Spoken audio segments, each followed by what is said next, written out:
Este es un programa producido por el Ministerio CREE para todo creyente que necesita ser restaurado en su vida espiritual. Restauraré hoy el fundamento y las calzadas restauraré. Levantaré muchas generaciones y sus tierras sanaré, dice el Señor. Restauraré hoy el fundamento y las calzadas restauraré. Levantaré muchas generaciones y sus tierras sanaré, dice el Señor.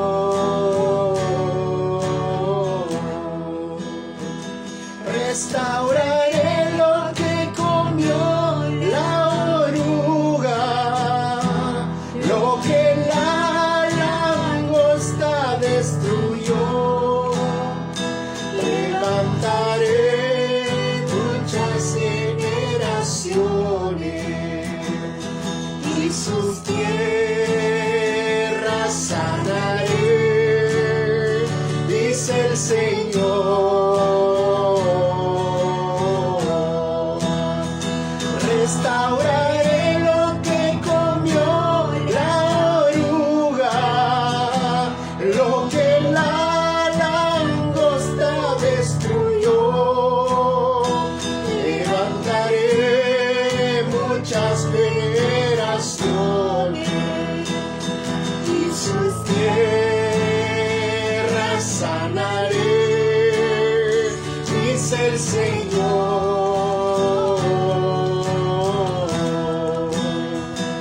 Restauraré lo que comió la oruga, lo que la langosta destruyó.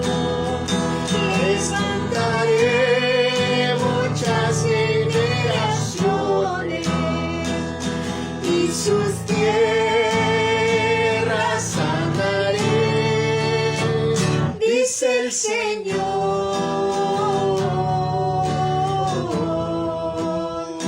Dice el Señor,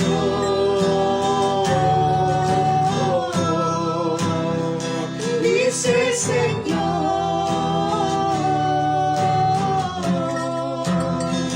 dice el Señor,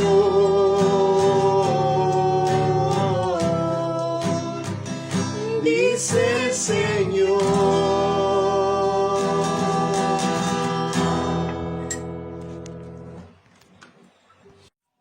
El Ministerio CREE presenta una iglesia en cada hogar. Hoy tenemos el mensaje dominical de edificación.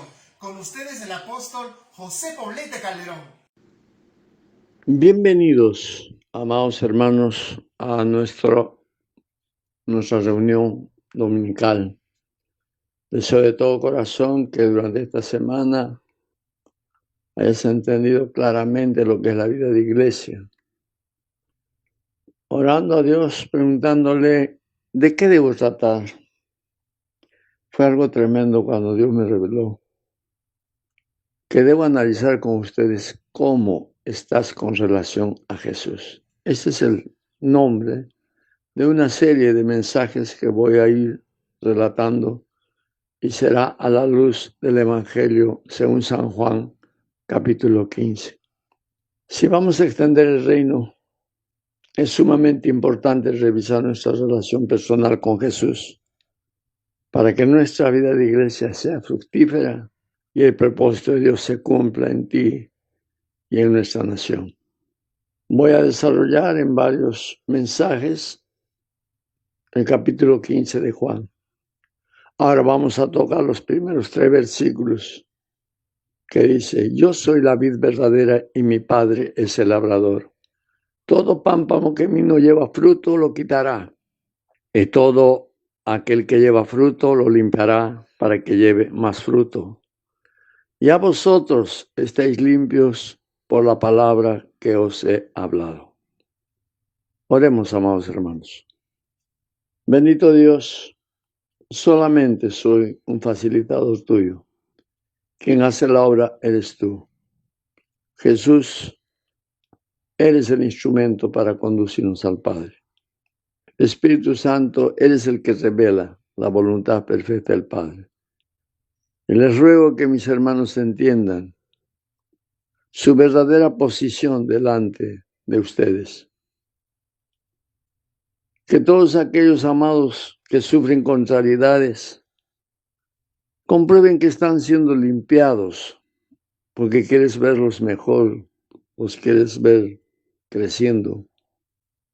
Señor, que entiendan claramente los frutos que tú esperas. Te ruego que les hables de todo esto porque yo no los puedo convencer, solo tú.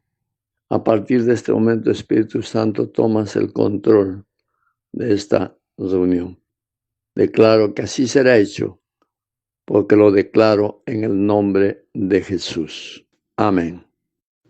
El verso 1 dice, yo soy la vid verdadera y mi Padre es el labrador. Jesús usa la figura de ser un árbol y nosotros como ramas para mostrar figurativamente nuestra relación como parte de la vid verdadera. La vid verdadera, que es Jesús, el Hijo de Dios, junto con sus pámpanos, o sea, los que creen en el Hijo, es el organismo de la Trinidad. Por tanto, las tres personas tienen que manifestarse, tanto en función de nuestra vida personal como congregacionalmente. Este organismo, que es la Iglesia, crece con sus riquezas y expresa su vida divina a toda la humanidad.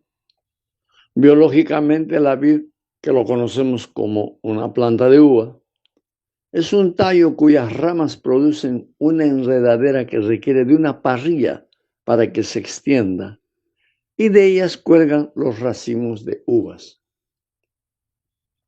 Cuando dice que mi Padre es el labrador, la palabra griega implica el que labra la tierra, que es el agricultor. O sea que el Padre es el encargado de hacer producir a la vid por medio del Espíritu Santo, que ha sido dotado a cada rama el día que nos convertimos, y que debe dar fruto porque la naturaleza viva del tronco recorre en cada rama del cual tienen que colgarse los racimos.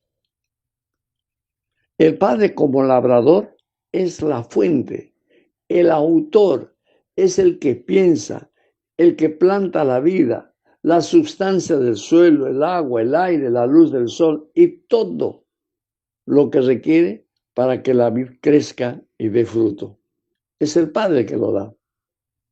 Hablo a mis consiervos y hermanos líderes de iglesias. El Hijo como la vid es el centro de todo el plan de Dios que viene desarrollando en la iglesia y en el mundo donde se ha plantado la iglesia. Entre ellas está la manifestación en el cuerpo de todas las riquezas del Padre como transferencia en los hijos que nos ha entregado, o sea, las ramas. Y eso está en función del propósito eterno en cada rama o miembro. También en función de la visión que ha dado a la congregación. La segunda parte del plan es que debe manifestar a la segunda persona de la Trinidad en la tierra y hacer visible al hombre Jesús, que fue la expresión del Padre, que es invisible. De la misma manera, las ramas de la vid que nos ha entregado tienen que expresar al mundo la naturaleza e imagen de Jesús y a través de él se conozca también al Padre. Obviamente el Padre va a ser conocido a través de los pastores y líderes por medio del amor hacia los miembros. Y las ramas o miembros van a ser conocidos en el desarrollo de una relación íntima con el Padre en la vida de iglesia. El Padre, al cultivar al Hijo, Dios se forja en sí mismo con todas sus riquezas en esta vida. Te lo digo de otra manera. Dios el Padre, para hacer de nosotros semejantes a su Hijo Jesús, Dios mismo, el Padre, se va a forjar en nosotros con todas sus riquezas que están en Jesús. Ahora nosotros tenemos que hacer lo propio para forjar a Jesucristo en la vida de cada creyente que recibamos. Con el tiempo, la vid, o sea, la iglesia, tiene que llegar a expresar al Padre mediante sus pámpanos, de una manera corporativa. Me refiero a la iglesia. Ya que Jesucristo es la expresión del Padre y esta debe ser demostrada mediante la iglesia ante el mundo que no le conoce. El mundo no conoce al Padre. Lo va a conocer a través de Jesús. Pero a Jesús lo va a conocer a través de las ramas del árbol.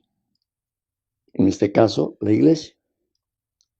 El Salmo 88 corrobora lo que te acabo de decir. El Salmo 88 dice: hiciste venir una vid de Egipto, echaste las naciones y la plantaste. Lo que está mencionando es que Jesús volvió de Egipto a los 11 años después de que Herodes muriera. ¿Recuerdan que Herodes mandó matar en Belén a los niños antes de 2 años? Y el ángel reveló a José que saliera y se fueron a Egipto. Retornó Jesús a la edad de 11 años. Pero veamos ahora lo que dice el apóstol Pablo a su hijo ministerial Timoteo. Esto nos ayudará a entender nuestro rol como líderes de célula y pastores congregacionales. Voy a usar 2 Timoteo, capítulo 2, versos 5 al 7, que dice: y también el que lucha como atleta no es coronado si no lucha legítimamente. El labrador, para participar de los frutos, debe trabajar primero. Considera lo que digo, y el Señor te dé entendimiento en todo.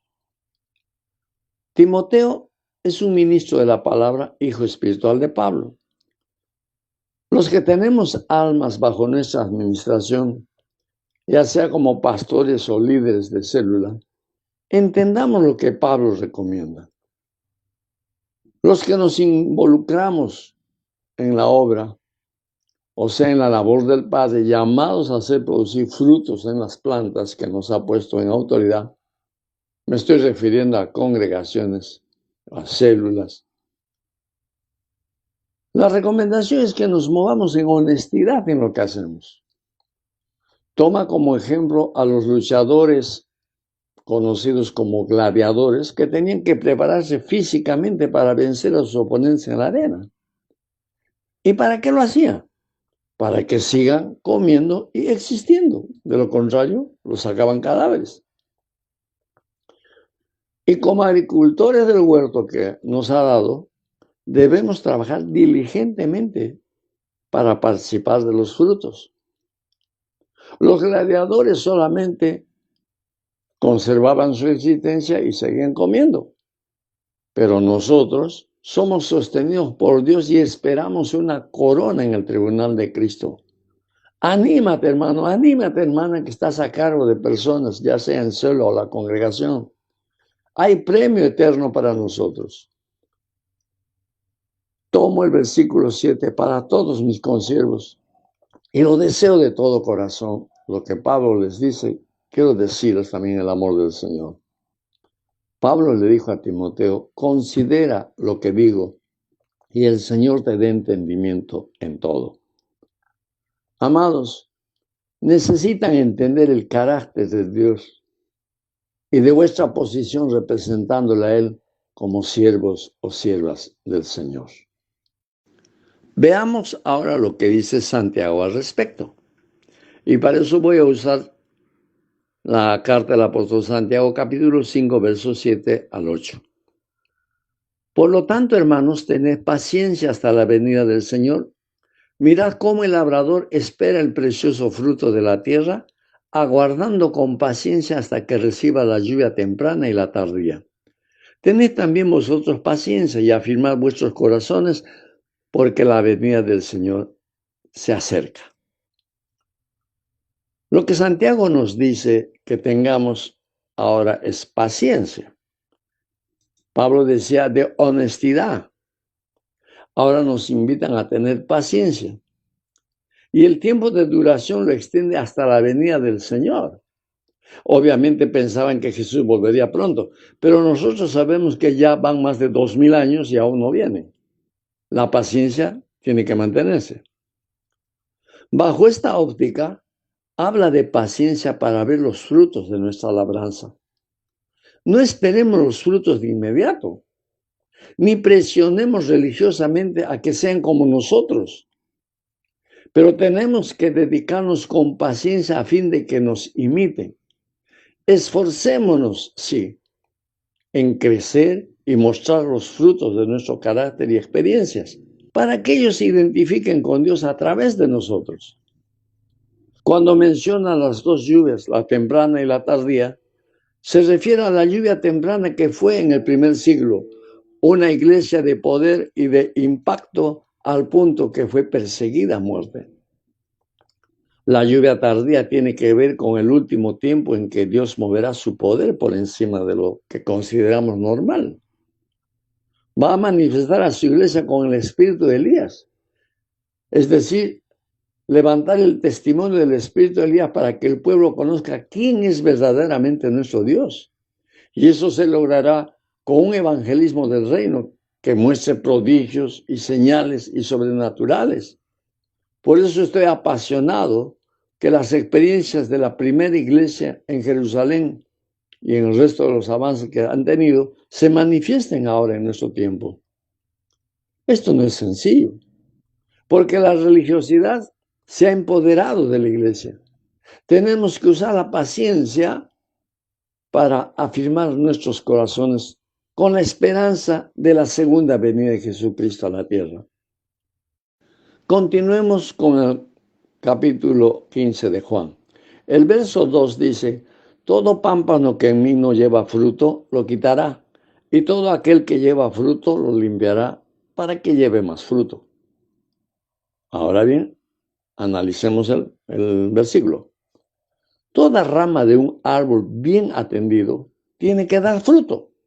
De lo contrario, estaría de más porque estaría consumiendo la sustancia y nutrimiento del resto de las ramas. Quien lo va a cortar es el Padre.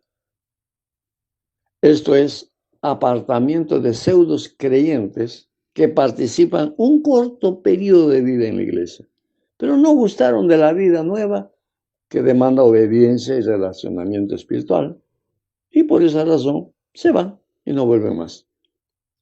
En cambio, con los creyentes genuinos, es decir, los que llevan fruto, como el cambio de su carácter y el deseo de servir a Dios, cuando vean esos frutos, el Padre los va a limpiar, es decir, los va a santificar para que lleven más fruto, es decir, un mejor carácter, almas ganadas por su testimonio. Dos aspectos que tengo que resaltar. Para quitar a un pseudo creyente, se tiene que cortar. Es obvio que los tales no van a sentir porque no nacieron de nuevo. En el caso de los creyentes genuinos, los va a limpiar, y eso también es cortar las partes de la rama que no le ayudan a crecer. Pueden ser hojas contaminadas, me refiero a la influencia del mundo, o las zonas secas que no sirven, que vendrían a ser los rasgos de la vida vieja que aún se mantienen. Y ambas impiden dar los frutos que el Padre produzca la imagen y semejanza de su Hijo Jesús. Eso quiere decir que va a limpiar todo eso. Y también son cortes que duelen. Este trabajo nos toca como labradores en su campo, que es la iglesia. Tenemos que confrontar a los miembros con sus áreas débiles. La enseñanza, la consejería, tienen que ser objetivos y bien puntuales, porque tienen que contribuir al avance del crecimiento espiritual. Y este resultado generará mayores y mejores frutos para Dios. Me refiero al crecimiento de la congregación o célula en cantidad y calidad. Quiero advertirle a mis amados hermanos que trabajar diligentemente de esta manera, muchas veces algunos se van a enojar con nosotros. Pero no se preocupen, con el tiempo se van a dar cuenta y te van a agradecer. El verso 3 dice: ya vosotros estáis limpios por la palabra que os he hablado. Para que nuestras actitudes cambien, tiene que cambiar nuestro esquema de pensamiento. Es decir, tiene que cambiar nuestra mente. Y para eso es la palabra revelada y meditada la que va a producir los cambios de actitudes. En toda oportunidad que tienes de enfrentarte a la palabra, ya sea leyendo o escuchando, dispón tu corazón para que Dios te hable. Esa palabra te va a limpiar. Esa palabra confrontada a tu realidad va a responder y el Espíritu Santo va a hacer su trabajo si es que se lo pides. En Juan 13, 4 al 10, nos aclara un poco más este aspecto. Dice Juan 13, 4 al 10. Se levantó de la cena y se quitó su manto y tomando una toalla se la ciñó. Luego puso agua en un lebrillo y comenzó a lavar los pies de los discípulos y enjugarlos con la toalla con que estaba ceñido. Entonces vino a Simón Pedro y Pedro le dijo: Señor, ¿tú me lavas los pies? Respondió Jesús y le dijo: lo que yo hago tú no lo comprendes ahora, mas lo entenderás después. Pedro le dijo: no me lavarás los pies jamás. Jesús le dijo: si no te lavare, no tendrás parte conmigo. Le dijo Simón Pedro: Señor, no solo mis pies, sino también las manos y la cabeza. Jesús le dijo: el que está lavado no necesita sino lavarse los pies, pues está todo limpio y vosotros limpios estáis, aunque no todos. Cuando Jesús muestra esta actitud, está mostrando humildad. Lavar los pies a los discípulos. El trabajo de lavar los pies era una tarea que se daba a un ancianito, a un siervo ya un tanto inútil, que se sentaba en la puerta de la casa con una tinaja de agua y con toalla, porque las visitas que venían a la casa en el trayecto, que era un arenal, obviamente venían con los pies sucios, se quitaban las sandalias, lavaban los pies y le ponían otras sandalias para entrar a la casa. Es un trabajo, pues, bastante humilde. Y Jesús se pone eso. Eso es lo que le impacta a Pedro. Y cuando viene a Pedro, dice, Jesús, Pedro sorprendido le dice: ¿tú me lavas los pies? Obviamente estás reconociendo que Jesús es el Señor, que Jesús está por encima de él. Y él aparentemente está mostrando, pues, que está debajo de él. Respondió Jesús: lo que yo hago, tú no lo comprendes ahora, mas lo entenderás después. Es lo que les decía hace un rato. Muchos no van a entender el momento. Cuando les hablemos, cuando los llevemos a arrepentirse, cuando insistemos en cambio de actitud, a veces se enojan con nosotros. Pero después nos agradecen. Ahora, después de haber vuelto de 10 años, veo a cuántas personas agradeciéndome o recordándome lo que les dije, lo que oré, y recién se han dado cuenta. Cuando Pedro se pone en una posición, no me lavarás los pies jamás, es una falsa humildad. Y Jesús le respondió: si no te lavares, no tendrás parte conmigo. ¿Saben qué, hermanos? Sin santidad nadie verá a Dios, ni nos arrebatará el Señor en su segunda venida. De ahí entonces el lavarse los pies. Y nosotros como ministros de Dios tenemos la responsabilidad de ese trabajo, de lavar los pies. No estoy hablando literalmente que debe hacerse, aunque he visto congregaciones que lo hacen, pero literalmente no es poner a lavarse los pies, excepto una vez que lo hice porque Dios me guió a hacerlo. Pero lo que estamos haciendo es justamente volverlos a la comunión con Dios, previo arrepentimiento, obviamente. Jesús le dijo: el que está lavado no necesita sino lavarse los pies, pues está todo limpio. Y vosotros ya estáis limpios. Obviamente han estado 3 años y medio con Jesús. Recibieron tanto de Jesús en palabra, en enseñanza, veían las cosas que hacía. Ellos le preguntaban por qué esto, por qué aquello, y él les explicaba con paciencia. Entonces, aparentemente todos estaban limpios, menos uno, que era Judas, que para eso había sido escogido, para que se cumpla la palabra, o sea, la profecía. Así que, hermanos, hemos sido limpiados por la palabra el día que nos convertimos a Dios. Lo hicimos a través de Jesucristo. Y su sangre nos limpia todo pecado. Pero nuestra vieja naturaleza, que está sometida a la carne, siempre va a demandar que le obedezcamos. Por eso necesitamos de la palabra y del Espíritu para hacer morir las obras de la carne. El hecho de lavar solamente los pies es el acto de restaurar la comunión luego de convencerles a arrepentirse y confesar los pecados que pudiéramos haber cometido por nuestra debilidad. Es decir, los errores que cometamos porque a nosotros no nos interesó poner por obra la recomendación divina. Pero aclaro, se hace todo esto mientras no practique el pecado. ¿Y qué es practicar el pecado? El pecado planificado. Hay pecado que lo cometemos por ignorancia, por descuido, pero hay práctica del pecado, que es planificar el pecado. Por lo general, es el pecado cíclico que no cambia, porque no se rinde y cada vez se hunde más y más y más.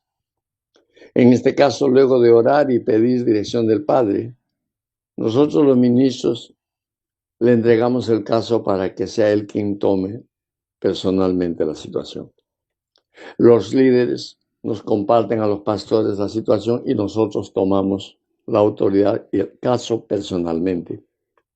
Y si ante nosotros como pastores tampoco hay cambio, hacemos lo que hemos dicho antes, entregamos a Dios la situación. Por lo general, en estos casos, recién vemos qué clase de persona es la que estamos tratando. O es un hijo que volverá como el caso del hijo pródigo, o será como el cerdo que vuelve al cieno a revolcarse, o el perro que vuelve a comer su propio vómito. O sea, nunca nacieron de nuevo. La consejería y la restauración tienen que ver mucho con esto. El lavar los pies, no como un acto litúrgico, sino como una terapia de santificación.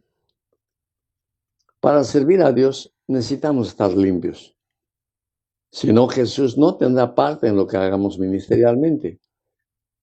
Y la obra que estemos haciendo lo vamos a hacer en nuestras fuerzas y no vamos a ver resultados. Amados hermanos pastores, a veces del trabajo excesivo, lo que llamo el activismo, hacemos tanto para Dios supuestamente, pero nos hemos alejado de Dios. Yo te animo, amado pastor, estate cerca de Jesús, cerca del Padre. Y con el poder de Él y la sabiduría de Él, vas a poder ayudar a su vejez. Y no te vas a agotar, vas a ver los frutos. Deje el activismo, date un tiempo especial para el Señor. Y te aseguro que las cosas van a ser diferentes. Te lo digo por experiencia. Quiero terminar este mensaje con la oración de Jesús por todos nosotros antes de ir a la cruz. Eso lo encontramos en Juan 17, 17. Bueno, en Juan 17 voy a tomar del verso 14 al verso 21, sí. Vamos a analizarlo. Dice, yo les he dado tu palabra y el mundo los aborreció porque no son del mundo como tampoco yo soy del mundo. No ruego que los quites del mundo, sino que los guardes del mal. No son del mundo como tampoco yo soy del mundo. Santifícalos en tu verdad, tu palabra es verdad.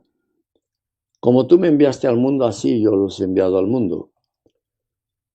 Y por ellos yo me santifico a mí mismo para que también ellos sean santificados en la verdad. Mas no ruego solamente por esto, sino también por los que han de creer en mí por la palabra de ellos. Para que sean uno como tú, oh Padre, en mí y yo en ti. Que también ellos sean uno en nosotros, para que el mundo crea que tú me enviaste. Qué tremendo, hermanos. Qué tremendo. Jesús está orando por nosotros, porque Él sabe que haciendo la voluntad del Padre vamos a ser rechazados. Rechazados por nuestros familiares, por nuestros amigos, compañeros de trabajo, en fin, todos los que nos rodean, dependiendo obviamente del propósito de Dios. Yo perdí mi familia por convertirme.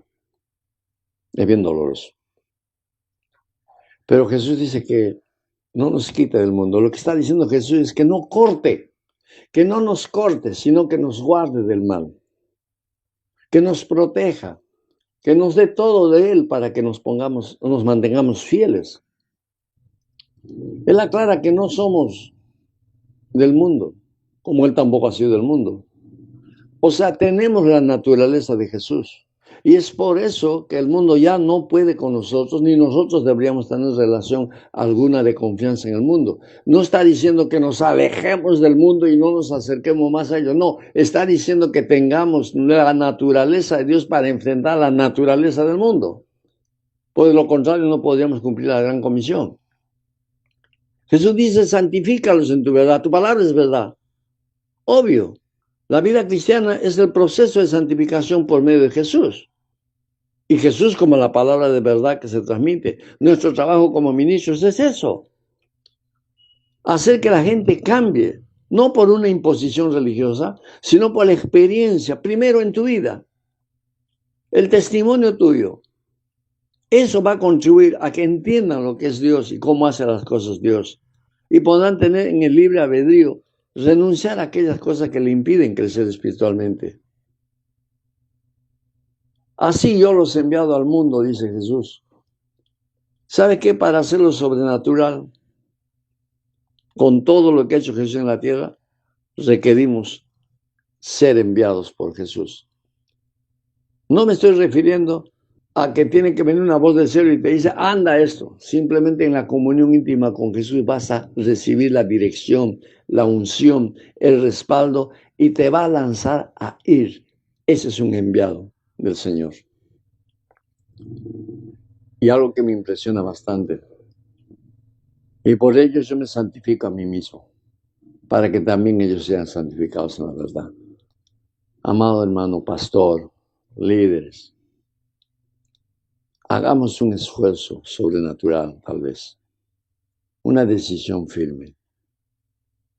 Santifiquémonos. Crezcamos en experiencias con el Padre. Crezcamos. Porque en la medida que nosotros nos santificamos, vamos a poder trasladar la naturaleza de Dios que nos ha santificado para que sean santificados nuestra gente, las ramas que nos ha dado. Yo tenía problema de tener una relación de un hijo cariñoso al Padre, a nuestro Dios. Y me di cuenta cuál era el problema. Yo nunca tuve padre. Nunca viví con mi padre. Nunca recibí el cariño del Padre. Nunca recibí una palabra de aliento. Nunca estuvo conmigo. Y eso era un impedimento para que yo pudiera fluir en una intimidad con el Padre. Dios hizo el trabajo porque yo le pedí. Y como tenemos un Dios que ciega donde no siembra, entonces Él sacó fruto de mí. Me ha dado la identidad de hijo y puedo hablar con tal intimidad con el Padre, obviamente en el nombre de Jesús, y puedo escucharle tan claramente lo que Él desea hacer a través de mí. Deseo de todo corazón que entiendas esto. Haz el esfuerzo por santificarte a ti mismo. Entonces Dios va a proyectar tu testimonio, tu vida en los que te siguen. Luego Jesús no ruega solamente por los 12 que tenía junto a Él, sino también por nosotros, para que la gente crea por lo que nosotros digamos o hagamos. Estamos incluidos en este proceso, estamos incluidos en esta oración. Por tanto, la oración de Jesús tiene peso y valor para nosotros. Y cuando dice el objetivo que todos sean uno como lo era Él con el Padre y el Padre con Él, también Él desea que nosotros seamos uno. De esa manera el mundo va a creer que Dios ha enviado a Jesús. Así que el objetivo final es la unidad de la iglesia, para que muestre la iglesia el reino de Dios en el mundo. ¿Cuánta falta hace la unidad? Dios no ha plantado denominaciones. Dios no ha puesto nombres a las congregaciones. Cada uno ha hecho su reino, construye su templo y a veces hasta quiere competir con otros. Jesús no estaba ahí. Ponen nombres sofisticados que en la realidad la práctica de la iglesia no muestra el nombre que lleva. Jesús no ha orado por eso. Jesús ha orado por su iglesia. Y todos nosotros somos uno. Mi corazón está abierto a todos los pastores. Yo no miro denominaciones. No miro ahora nombres. Miro la obra de Dios. Y estoy para estar con ustedes. Vamos terminando mirándonos en el espejo de la palabra. Y seamos sinceros al contemplarnos. El hecho que permanezcas en la vida cristiana es evidencia de que estás en la vida. Amados hermanos, ¿sigues en la iglesia?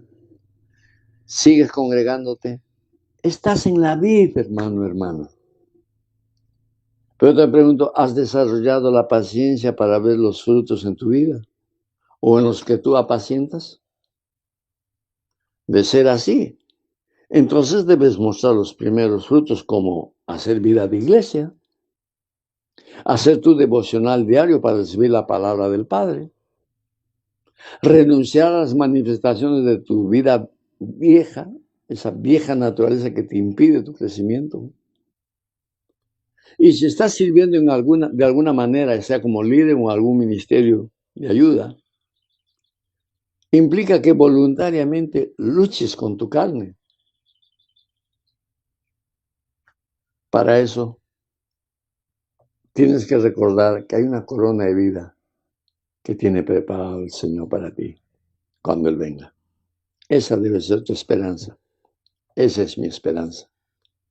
Lo sobrenatural que ha sucedido contigo es el recurso para extender el reino con poder. Es de eso que tienes que testificar y la gente lo va a creer. Porque no solo te escuchan, sino ven. Jesús dijo eso. Si no creen a mi palabra, crean en las obras que yo hago. Recuerda las primeras experiencias del día de tu conversión. Ahí recibiste la lluvia temprana. ¿Te acuerdas que tú orabas y ahí mismo el Señor lo hacía? Es decir, cosas maravillosas el día de tu conversión. Eso se llama el primer amor. Así lo reconoce, como el primer amor. Esas experiencias son la lluvia temprana. Pero ¿sabes qué? Estás destinada para recibir la lluvia tardía. Si deseas de corazón que te muevas con el espíritu de Elías, vas a experimentar la lluvia tardía. En esta ocasión tienes la oportunidad de discernir si el labrador te va a quitar o te va a limpiar. Si tienes alguna duda, hermano, al respecto, si Dios está hablando a tu corazón, recuerda, estamos para aconsejarte, para ayudarte. Entra en contacto con nosotros y estamos para ayudarte. Si tu deseo es estar con Jesús en la eternidad, recuerda que tienes que estar sin mancha ni arruga. Y ahora es tu tiempo de ser limpiado por la palabra. Vive iglesia, no juegues a iglesia.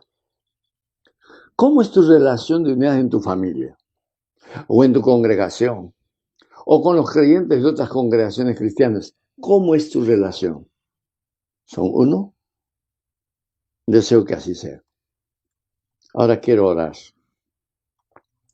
Padre bendito, gracias por la oportunidad que me das de hablar a mis hermanos.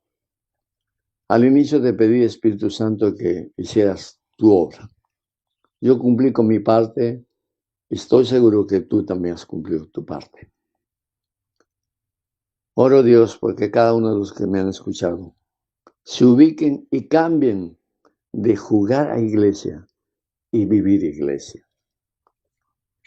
Te ruego, Dios, que acepten la posición en que se han dado cuenta que están ahora y se atrevan a tomar una decisión de cambio.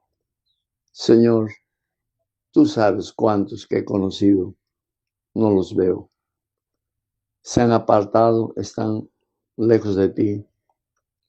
Si alguno, Señor, está escuchando por este medio, si alguien que conoce envía este link a un apartado, Señor, y lo escucha, toca su corazón, Señor. Y que tomen la actitud del hijo pródigo, que vuelvan a ti, Señor. Estaré listo para escucharlos. Estaré listo para ayudarlos. Oh, Señor, de lo profundo de mi corazón te pido por ellos. Señor, si está escuchando a alguien que nunca conoció a Jesús, o se da cuenta que puede ser cortado porque no ha dado frutos hasta el día de hoy, Señor, toca su corazón para que reciban a Jesús. Padre bendito, haz tu obra, Señor, en cada uno. Te ruego, Señor, todo esto en nombre de Jesús. Amén. Van a escuchar una melodía para que reflexiones. Para que reflexiones y hagas memoria que estás en el templo de tu congregación de repente. Hagas idea de que te está llamando el Señor a través del pastor y pasas al frente para ser ministrado. La situación actual no nos permite hacer eso, pero el altar está delante de ti. Así que en este tiempo de la melodía, reflexiona y volveré a orar por ustedes. Si tu decisión ha sido volver a Jesús, únete a esta oración conmigo. Repite conmigo: gracias, Señor Jesús. Yo sabía que no me ibas a perder, porque el Padre me ha entregado a ti. Vuelvo a ti, Jesús, y contigo vuelvo al Padre. Gracias por esta oportunidad que me das. Devuélveme el gozo de la salvación. Reanima mi espíritu y nunca me sueltes. Gracias, Jesús, vuelvo a ti. Gracias, Padre, porque me permitiste hoy día volver a comunicarme contigo. Ayúdame, Padre. No quiero volver atrás. Gracias. Te lo pido todo y te agradezco en el nombre de Jesús. Amén. Si hay alguna persona que está escuchando este mensaje y nunca tuvo una experiencia con Jesús, nunca le invitaron a recibirlo, tal vez ni siquiera nunca visitaste una iglesia cristiana, esta es tu oportunidad.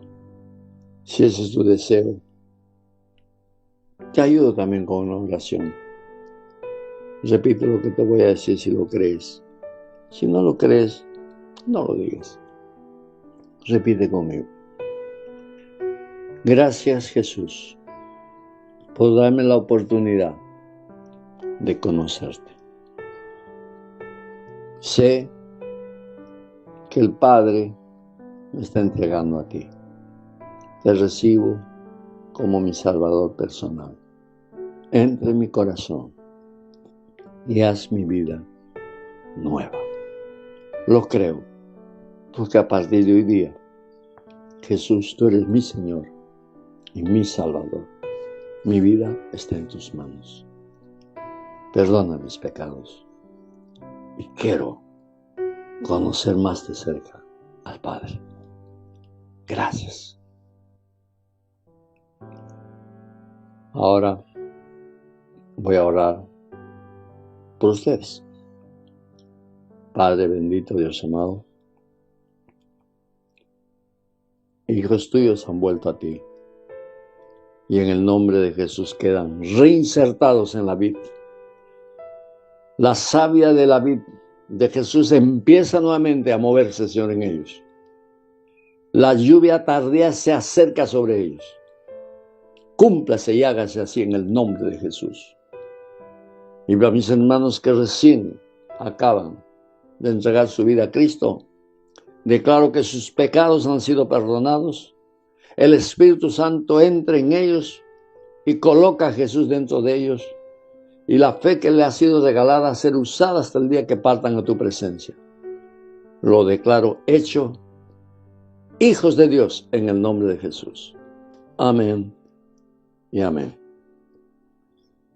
Quiero a todos los que han hecho la oración, si gustan, es libertad vuestra el hacerlo o no, pueden escribirnos para ayudarnos. Lo pueden hacer por Messenger o escribirnos a jpministeriocree@gmail.com.